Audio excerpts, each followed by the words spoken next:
اللہ الرحمن الرحیم۔ فجر کی سنتوں کے متعلق ایک اہم مسئلہ ہے۔ اکثر احباب پوچھتے ہیں کہ فجر کی سنتیں اگر قضا ہو جائے، چھوٹ جائے، تو آیا ان کی قضا کی جا سکتی ہے یا نہیں؟ اس مسئلے کے متعلق حضرت مولانا مفتی تقی صاحب حفظہ اللہ تعالیٰ نے جو جواب دیا ہے وہی آپ کے سامنے رکھ دیتا ہوں۔ حضرت مفتی صاحب فرماتے ہیں کہ اس مسئلے میں دو رائے ہے۔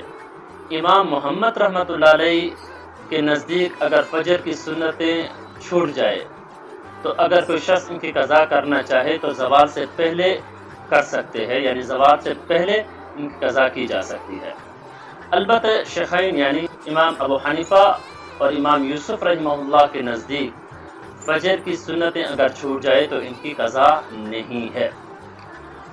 البتہ ان حضرات کے نزدیک اگر فجر کی نمازی قضا ہو جائے تو زوال سے پہلے اگر کوئی شخص ادا کرنا چاہے تو اس صورت میں فرض کے ساتھ ساتھ سنتوں کی بھی قضا کی جا سکتی ہے، لیکن اگر زوال کے بعد کوئی شخص فجر کی قضا کرنا چاہے تو اس صورت میں صرف فرض نماز کی قضا کی جا سکتی ہے، سنتیں پھر نہیں پڑھیں گے، سنتوں کی قضا نہیں